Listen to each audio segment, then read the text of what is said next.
پیے چلیں گے آپ کو اسلام آباد، جہاں بنی گالہ کے باہر فردوس عاشق ایوان میڈیا سے گفتگو کر رہی ہیں۔ ابھی ڈھونڈ لیتے ہیں، آپ ریلیکس ہوں، ریلیکس کدھر گئے ہیں؟ بیگ صاحب دے گئے ادھر آؤ۔ ہاں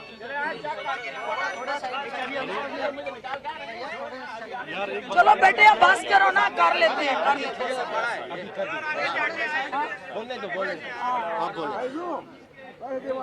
اس گاڑی سے لے جانا،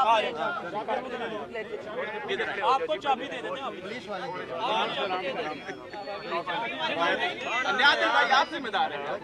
چلے کوئی بات نہیں، لے لیتے ہیں چابی نا، لے لیتے ہیں۔ میرے خیال سے آپ نظر بھی نہیں آئیں گے،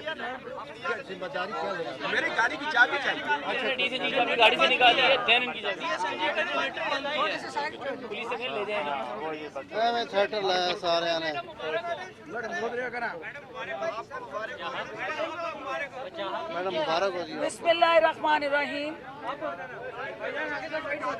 سب سے پہلے تو چونکہ یہ جس ماحول میں ہم کھڑے ہیں، یہ ماحول پریس کانفرنس والا نہیں ہے، اور وہ انشاءاللہ آپ کو پی آئی ڈی میں بلا کے جلد جو ہے تمام بیٹ رپورٹرز کے ساتھ ایک کنسلٹیشن سیشن ہوگا، بیٹھیں گے ہم اور ہم ایک انٹروڈکٹری پریس کانفرنس کریں گے۔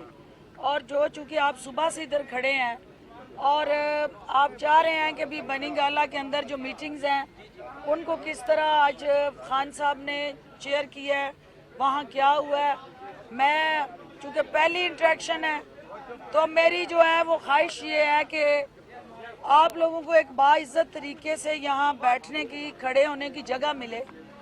اس طرح لاوارث ہو کے آپ کیمرے لے کے، آگے گرمی آ رہی ہے، موسم سخت ہوگا تو وہ مشکلات سے پہلے آپ کو نکالیں گے تو آپ ہمیں مشکلات سے نکالیں گے۔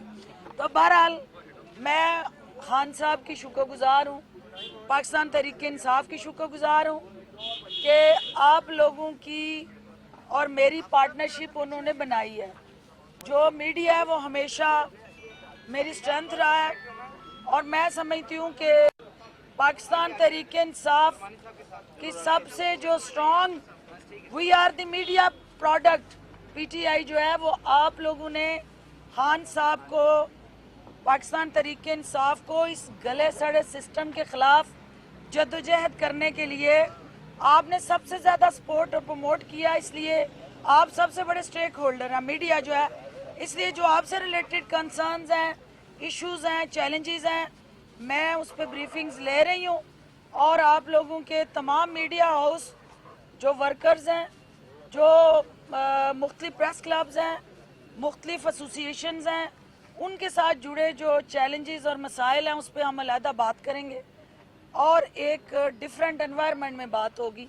آج جو پرائم منسٹر صاحب کی زیر صدارت میٹنگ ہوئی، مختلف میٹنگز چل رہی تھیں، ان میٹنگز میں اکنامک ٹیم ان سے ملی ہے، اور جو اکنامک ٹیم کے اندر اس وقت نئے ہمارے امپورٹنٹ ایڈوائزر کہہ لیں، اسپیشل اسسٹنٹ، ہماری ٹیم کے کی پلیئر، اوپننگ بیٹس مین کہہ لیں حفیظ شیخ صاحب، ان کو امپاور کیا گیا ہے۔ تو آج پاکستان تحریک انصاف، عمران خان صاحب کی ویژن، پاکستان کا قومی مفاد اور پاکستان کے عوام کے مسائل، وہ تفصیل سے ڈسکس کرنے کے بعد ان کو کچھ ٹارگٹس دیے گئے ہیں، اور اس اکنامک ٹیم کو عمران خان صاحب نے یہ باور کروایا ہے کہ ہم کس طریقے سے اس جو عوام کی 12 کروڑ عوام کی ہم سے جڑی توقعات ہیں اس کو کس طرح پورا کرنا ہے، اور 22 کروڑ عوام کی جو توقعات ہیں ان کو ہم نے کس طرح پورا کرنا ہے، اور کس طرح بڑھتی ہوئی مہنگائی اور دیگر جو مشکلات ہیں ان سے نکالنے کی اسٹریٹجی بنانی ہے۔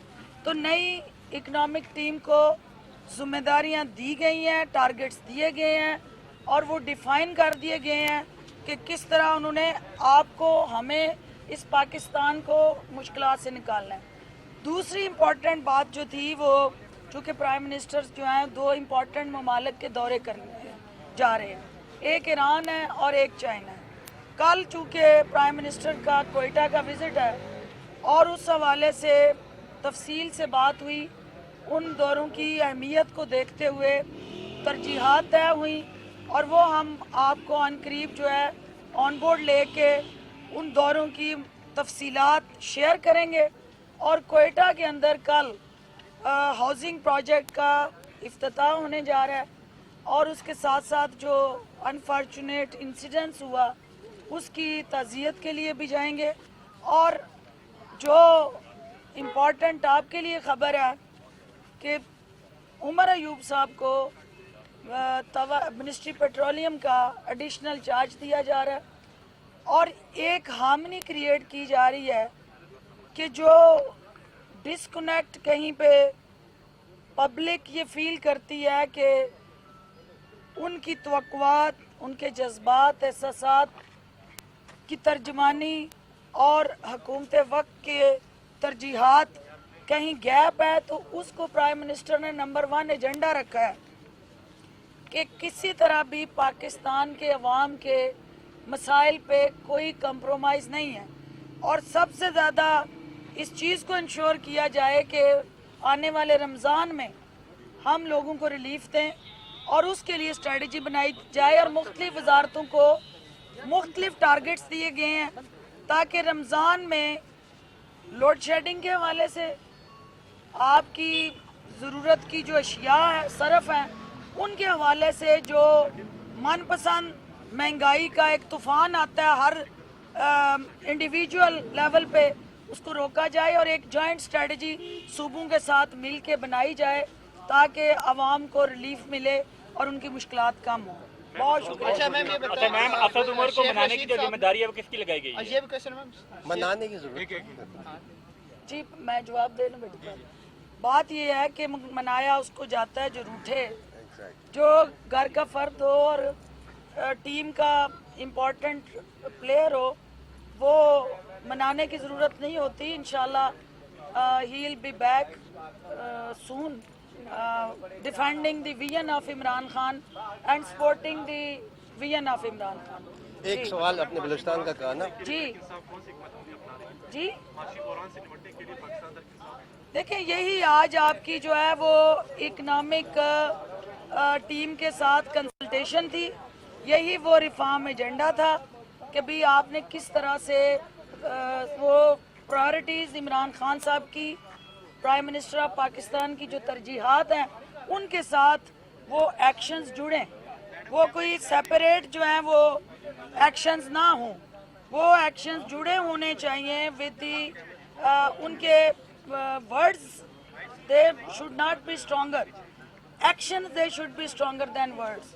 तो इंशाल्लाह वो अनकरीब तरजीहात आपकी फाइनेंस और इकोनॉमिक टीम आपको बुला के शेयर करेगी। संजीदा सियासतदान है, फवाद चौधरी की जगह आप आई हैं, तो क्या कहेंगे? अब फवाद चौधरी की जगह आप आई हैं, आपकी स्ट्रेटजी क्या होगी? अपोजिशन को भी साथ लेके चलेंगे या फवाद चौधरी की तरह बयानात आएंगे आपकी तरफ से? देखिए, अपोजिशन के बगैर कोई पार्लियामेंट और जमहूरियत जो है वो चल नहीं सकती।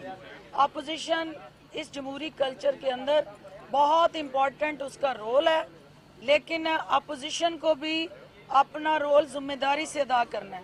अपोजिशन अगर पार्लियामेंट को हाईजैक करेगी, हॉस्टेज बनाएगी, वहाँ कोई कानून साजी नहीं होने देगी और रिकन्सिलिएशन जो हुकूमत का बार बार अज़म रहा है, रिकन्सिलिएशन को कमज़ोरी समझेगी तो फिर मसाइल जन्म लेंगे।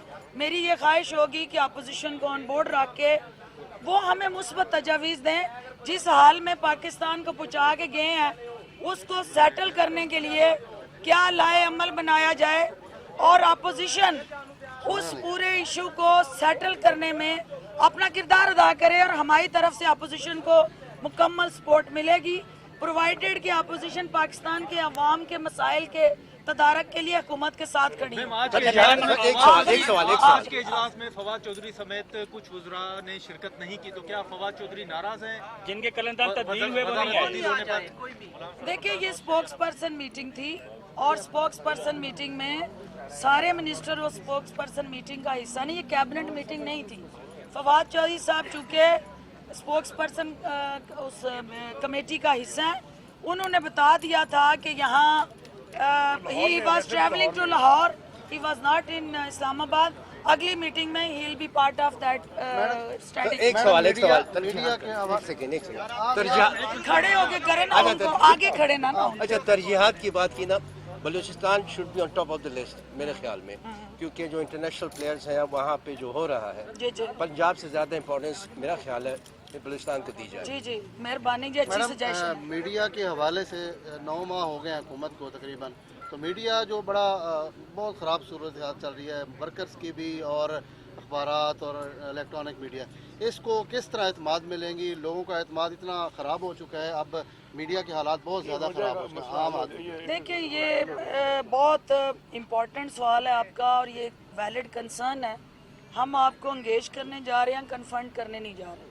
और जब एंगेजमेंट स्ट्रेटजी में जाएंगे तो कंसल्टेशन होगी, कुछ सुनेंगे कुछ सुनाएंगे और फिर विन विन सिचुएशन होगी जिसमें आपकी बेहतरी हमारा प्राइम एजेंडा होगा इंशाल्लाह. ओके. मामले खसूसी इत्तलात फिरदौस आशिक अवान इस्लामाबाद में बनी गाला के बाहर मीडिया से गुफ्तगू कर रही थी. आज की मीटिंग के हवाले से उनका यह कहना था कि न सिर्फ वज़ीर आज़म के आने वाले दिनों में दौरा ईरान और दौरा चीन के हवाले से बात हुई और दीगर फर्दर स्ट्रेटजी के हवाले से भी नहायत अहम मामलात पर भी गौर हुआ. जब सवाल किया गया कि आप अपोजिशन को भी साथ लेकर चलेंगी तो उनका यह कहना था कि पार्लियामानी निज़ाम में अपोजिशन के बगैर कुछ भी नहीं है, हम इंश्योर करते हैं कि उन्हें साथ लेकर चलेंगे.